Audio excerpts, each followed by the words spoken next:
नमस्ते बच्चों।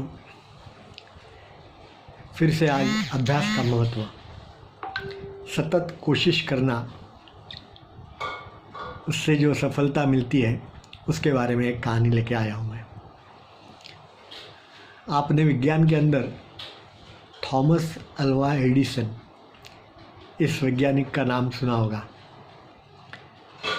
आपने दूसरी एक कहानी मैंने कही थी, उसमें आपको मालूम होगा कि बचपन में वो बहुत होशियार नहीं था तो उसको स्कूल से निकाल दिया था। फिर भी उसकी जो माँ थी उन्होंने उसको बहुत सारी अच्छी तरह से पढ़ाई करवाई। गरीब थे लोग घर से,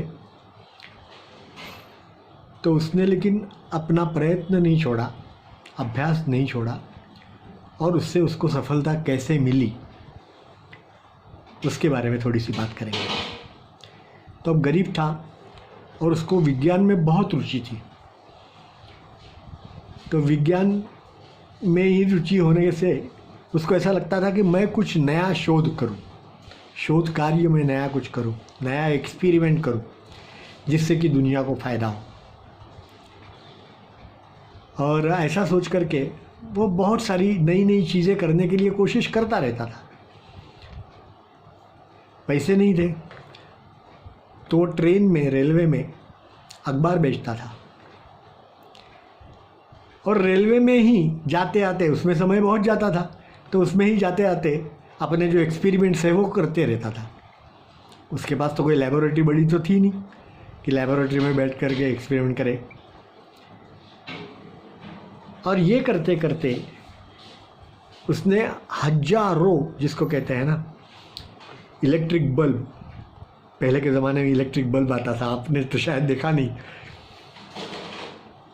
तो जैसे अभी हम ये ट्यूबलाइट यूज़ करते हैं, या तो अभी नई नई जो ये आती है जिससे पावर कम यूज़ होता है, आपका इलेक्ट्रिसिटी कम यूज़ होती है, तो वो सारी चीज़ें तो कर ली, पर लेकिन सबसे पहले इलेक्ट्रिक का बल्ब उन्होंने उसका शोध किया, नया बनाया।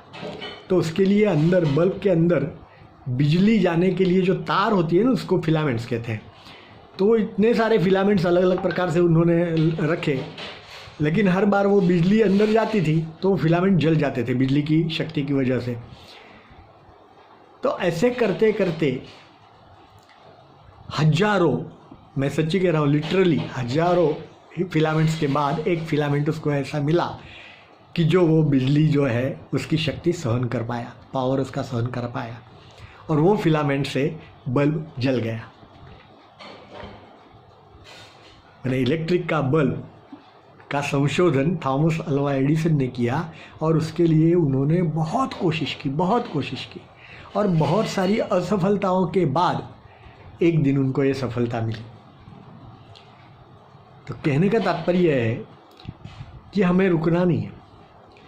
आपको मालूम होगा, भारत में ही एक, आंध्र प्रदेश में सुधा चंद्रन नाम की नर्तकी थी, डांसर थी।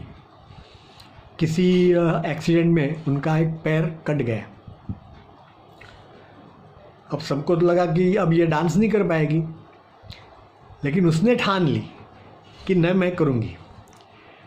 और आपको मालूम है कि जयपुर फूट लगा करके, मैंने जो ये होता है आर्टिफिशियल पैर लगाते हैं हम अभी, तो वो लगा करके उसने शुरुआत की और अभ्यास किया, कोशिश की, और वो फिर से एक पैर जो जयपुर फूट था, आर्टिफिशियल फूट था, उसके ऊपर भी वो डांस करने लगी।